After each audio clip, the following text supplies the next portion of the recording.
sejahtera bagi kita semua. Perkenalkan, saya Insinyur Leri Alfreni Salo, STMT. Saya adalah salah satu dosen pada program studi Teknik Mesin Fakultas Teknik Universitas Kristen Indonesia Toraja. Pada kesempatan ini, saya akan menjelaskan salah satu mata kuliah yang saya ampu, yaitu mata kuliah Manajemen Industri dan Teknopreneur. Mata kuliah ini merupakan mata kuliah yang dapat diprogram oleh mahasiswa pada semester 3. Mata kuliah ini berbobot 2 SKS. Mata kuliah ini membekali mahasiswa dengan pemahaman konsep dan aplikasi manajemen industri yang meliputi manajemen produksi, sumber daya manusia, pemasaran hingga keuangan, serta keterampilan dasar technopreneurship dalam pengembangan bisnis berbasis teknologi. Termasuk di dalamnya adalah topik Material Requirement Planning atau MRP dan analisis pemilihan lokasi industri. Adapun CPL yang dibebankan pada mata kuliah ini, CPL yang pertama adalah menunjukkan sikap bertanggung jawab dalam memahami, menganalisis, dan menerapkan prinsip rekayasa mesin dan teknologi pada penyelesaian permasalahan nyata di dunia industri dalam bidang konversi energi, konstruksi mesin, dan metalurgi. CPL yang kedua adalah mampu merancang dan mengevaluasi sistem berbasis teknologi tepat guna. CPL yang ketiga adalah mampu berkomunikasi secara efektif dan bekerja dalam tim multidisiplin. CPL yang keempat adalah mampu berwirausaha dan berinovasi berbasis teknologi. Adapun capaian pembelajaran mata kuliah atau CPMK, CPMK yang pertama adalah memahami konsep dasar manajemen industri dan fungsi-fungsinya. Yang kedua adalah menganalisis permasalahan manajerial dan pengambilan keputusan dalam kegiatan industri. Yang ketiga adalah menerapkan konsep Material Requirement Planning atau MRP dan strategi pemilihan lokasi industri. Yang keempat adalah mengembangkan ide usaha berbasis teknologi yang inovatif. Yang kelima adalah membuat model bisnis dan menyusun rencana bisnis sederhana. Yang keenam, berkolaborasi dan menyampaikan ide usaha secara efektif. CPMK yang ketujuh dan yang terakhir adalah mengevaluasi keberlanjutan dan risiko usaha berbasis teknologi. Adapun sub CPMK, yang pertama adalah mahasiswa mampu menjelaskan ruang lingkup manajemen industri serta mengidentifikasi jenis-jenis industri dan fungsi manajerial dasar atau POAC. Yang kedua, mahasiswa mampu menganalisis studi kasus manajerial dalam dunia industri serta merumuskan solusi strategis berdasarkan pendekatan manajerial operasional. Yang ketiga, mahasiswa mampu menjelaskan dan menerapkan perhitungan dasar MRP serta mempertimbangkan faktor-faktor strategis dalam penentuan lokasi industri. Berikutnya, mahasiswa mampu mengidentifikasi peluang usaha yang relevan dengan teknologi terkini dan menyusun deskripsi awal ide technopreneurship. Yang berikutnya, mahasiswa mampu menyusun bisnis model kanvas dan merancang dokumen rencana bisnis sederhana berdasarkan ide usaha teknologi. Yang berikutnya, mahasiswa mampu mempresentasikan rencana usaha dalam bentuk pitching dengan komunikasi yang efektif dan kerja tim yang terorganisir. Yang ketujuh, mahasiswa mampu melakukan analisis risiko dan menyusun strategi mitigasi serta mengevaluasi keberlanjutan ide usaha berbasis teknologi. Demikianlah ketujuh sub CPMK. Nah, untuk mencapai kemampuan tersebut, maka mahasiswa akan diberikan beberapa topik yang akan dibahas selama 14 kali pertemuan. Jadi, kuliah ini akan berjalan 16 kali pertemuan, 14 kali materi, 1 kali UTS, dan 1 kali UAS. Adapun materi yang dipelajari pada minggu pertama dan kedua membahas mengenai ruang lingkup dan fungsi-fungsi manajemen industri. Pada minggu ketiga menganalisis fungsi manajemen POAC. Pada minggu keempat dan 5 menjelaskan konsep dan implementasi MRP. Pada minggu ke-6 dan ke-7 menganalisis faktor pemilihan lokasi industri. Pada minggu ke-8 ada ujian tengah semester. Pada minggu ke-9 dan 10, mengidentifikasi peluang usaha berbasis teknologi. Pada minggu 11 dan 12, menyusun bisnis model kanvas. Pada minggu 13 sampai 14, menyusun rencana bisnis sederhana. Pada minggu ke-15, finalisasi rencana bisnis. Minggu ke-16, mempresentasikan rencana usaha. Ini juga merupakan ujian akhir semester yang berupa presentasi mahasiswa. Selanjutnya saya akan menjelaskan teknik pengajaran yang saya lakukan, yaitu teknik DIA, yaitu Delivery, Interaction, dan Assessment. Yang pertama, delivery atau penyampaian.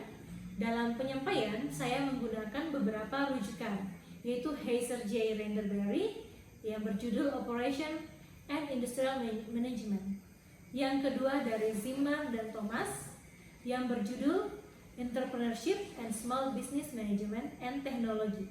Yang ketiga dari Alexander Pigner yang berjudul Business Model Generation in Management Industry. Yang keempat adalah Stevenson, yaitu Industrial Management. Selain itu, saya juga menyarankan mahasiswa membaca sumber lain yang relevan dengan mata kuliah. Penyampaian mata kuliah dibuat semenarik mungkin dengan mengambil contoh-contoh yang relevan dengan pembahasan. Contoh diambil dari topik-topik yang sedang ramai dibicarakan atau yang sedang dibahas, dan juga contoh-contoh yang ada di sekeliling mahasiswa. Yang kedua adalah interaction. Saya memberikan ruang diskusi mengenai fenomena yang terjadi dan memberikan kesempatan mahasiswa untuk bertanya mengenai materi. Yang terakhir adalah assessment. Pada tatap muka pertama, ada kontrak kuliah yang membahas presentasi nilai. Adapun aspek penilaian, yang pertama adalah ujian akhir semester sebesar 35%, yang kedua ujian tengah semester sebesar 30%, yang ketiga tugas sebesar 25%, yang keempat kehadiran dan keaktifan mahasiswa serta sikap sebesar 15% dengan total 100%. Berikut saya akan menampilkan cuplikan video pembelajaran mata kuliah Manajemen Industri dan Teknopreneur. Selamat menikmati. Oke, baik. Selamat siang adik-adik semua. Ya, Bu. Hari ini sehat? Ya. Oke, kebetulan hari ini kita mulai lagi mata kuliah kita Manajemen Industri dan Teknopreneur. Sebelum memulai mata kuliah kita hari ini, kita akan berdoa. Kita awali dengan doa. Mari kita berdoa. Ya Bapak, terima kasih atas hari ini. Kami kembali lagi untuk belajar mengenai analisis pemilihan lokasi. Kami memberkati Anda, memberikan ilmu yang baik, dan juga mahasiswa bisa menerima dengan baik. Terima kasih ya Bapak, dengan doa kami. Amin. Di pertemuan sebelumnya ya, kita sudah membahas mengenai MRP. Nah, di pertemuan kali ini kita akan masuk pada materi selanjutnya, yaitu analisis pemilihan lokasi. Apa itu analisis pemilihan lokasi? Untuk apa? Nah, kita akan masuk ke dalam materi. Jadi apa sih tujuan analisis pemilihan lokasi?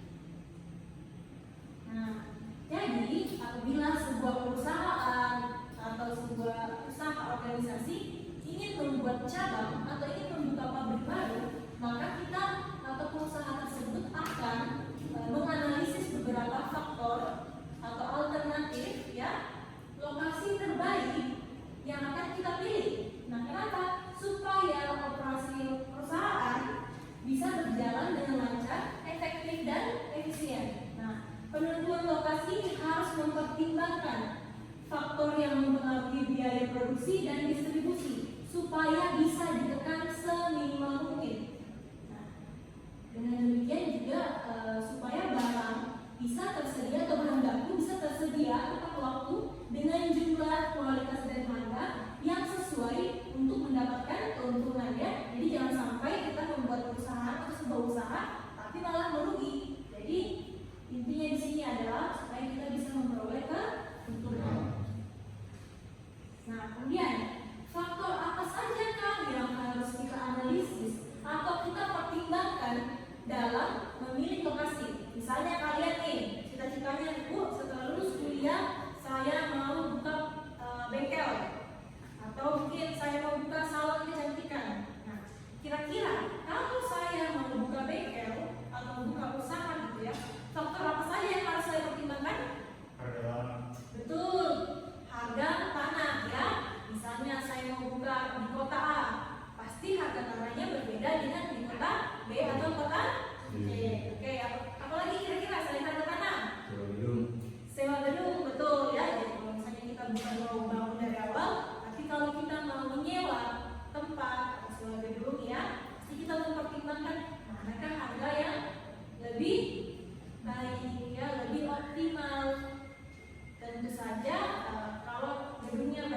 jalan yang strategis atau tempat yang ramai pasti lebih mahal ya dibandingkan dengan gedung yang berada di tempat yang kurang ramai. Kemudian apa lagi selain banyak tanah dan sewa gedung?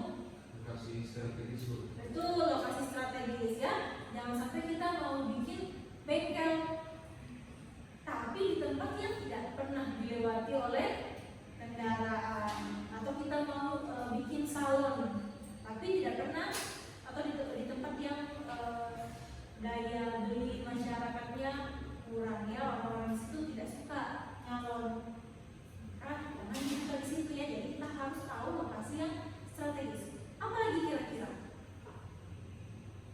kalau kita mau buka usaha makanan, kira-kira bagusnya saya buka usaha makanan itu di tempat yang sepi atau di dekat depan sekolah atau depan rumah sakit ya, cari tempat yang ramai ya. Baik, sampai di sini paham? Baik, kita lanjutkan ya.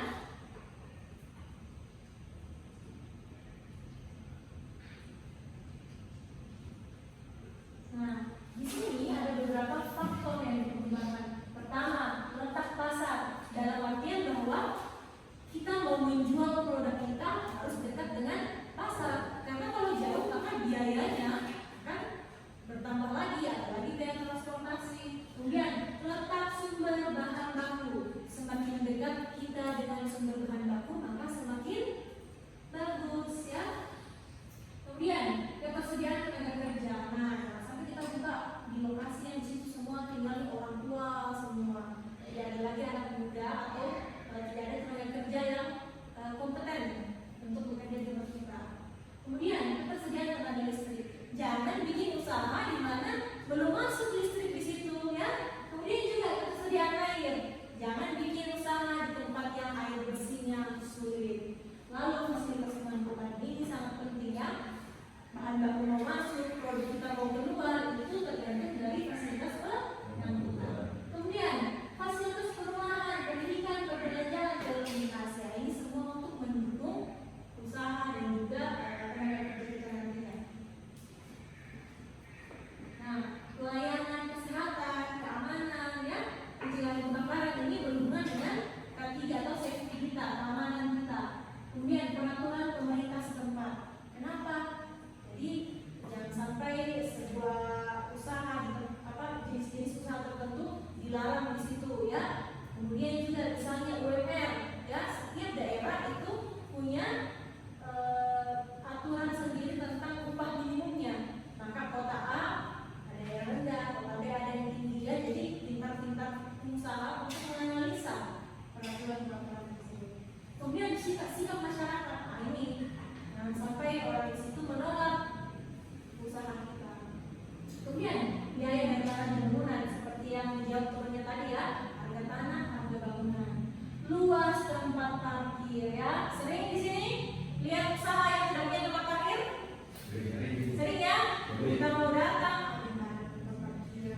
menjawab pertanyaannya Selma, kita akan belajar studi kasus ya. Ini contoh rancangan pabrik.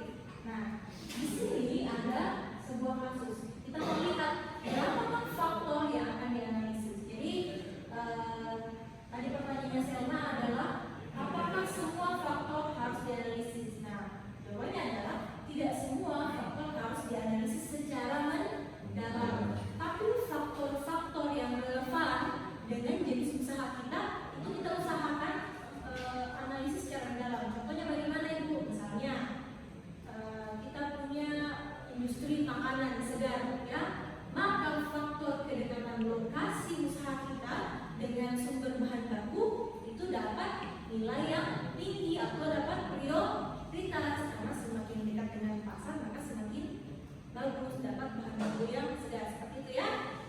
Sekarang kita masuk ke dalam contoh. Sebuah pabrik kelas kerajinan dari Eceng Gondok ini mau memperluas mau membangun pabrik baru ya di daerah Malang, Jawa Timur. Nah, lokasi ini terletak di pinggiran kota dengan beberapa pertimbangan antara lain. Pertama, ya, letak sumber bahan baku. Tadi kan ada bahan bakunya adalah Eceng Gondok. Nah, di sini dia pilih daerah itu karena dekat dengan daerah bahan baku yang didatangkan dari Rawagapuro. Jadi jangan sampai mereka bikin usaha dengan bahan baku Eceng Gondok tapi jauh dari tempat Eceng Gondok ya. Nah, ini lokasi yang mereka mau bangun itu sudah dekat dengan lokasi sumber bahan baku. Nah, kemudian yang kedua, transportasi ya. Jadi untuk mengangkut bahan baku dan produk yang akan keluar, mereka menganalisis juga faktor transportasi ya. Apakah mudah dijangkau oleh kendaraan, kemudian mendukung karyawan, ke tenaga kerja kita ya. Nah, yang sampai kita bikin di daerah terpencil, karyawan tidak bisa tidak bisa menjangkau tempat kerja kita dengan baik. Oke, lanjut. Tenaga kerja. Nah, apakah di daerah tersebut tenaga kerjanya mudah didapatkan dan juga biaya tenaga kerjanya terjangkau atau tidak? Biasanya pengusaha itu malas buka usaha di tempat yang volume-nya terlalu tinggi. Kalian sering baca berita mungkin ya, beberapa perusahaan itu sudah pindah dari negara A pindah ke negara B karena di negara B biaya tenaga kerjanya lebih murah. Nah, kemudian yang keempat, letak pasar ya.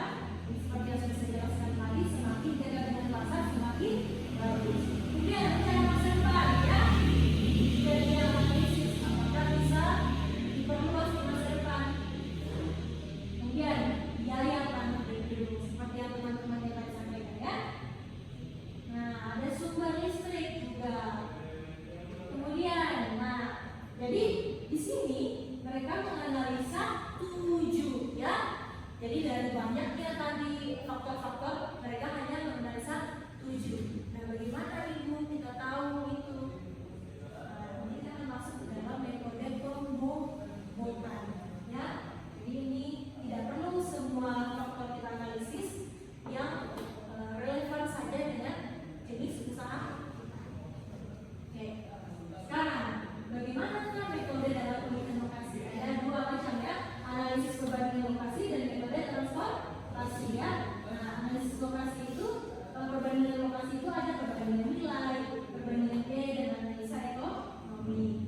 Nah, di sini kita mau belajar mengenai metode faktor rating atau pembobotan faktor-faktor tadi ya. Pertama, kita mau urutkan dulu ya. Kita mau urutkan faktor-faktor tadi yang kira-kira mempengaruhi aktivitas perusahaan. Kemudian bobot sesuai dengan tingkat kepentingan. Lalu tentukan lokasi alternatif dan menganalisis kemungkinan. Nah, bagaimana masih dulu? Kita langsung masuk contoh ya. Contoh, ya, sini ada berapa? 1, 2, 3, 4, 5, 6, 7. Ya, ada 7 faktor. Perhatikan di sini, kita akan memberikan bobot dari tinggi ke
Nah, studi kasus. PT Jaya Kusuma akan mendirikan perusahaan cabang. Ada 3 alternatif lokasi dengan 3 faktor utama. Faktor pertama adalah dekat dengan pasar, ketersediaan bahan baku, dan juga suplai tenaga kerja. Ya, lokasi 1, Padang Bukit Tinggi, Pekanbaru. Nah, ini adalah nilai yang diberikannya. Kita lihat di sini. Lalu bobotnya faktor 1 adalah 40%, faktor 2 30%, dan faktor 3 25%. Tentukanlah lokasi terbaik. Nah, bagaimana?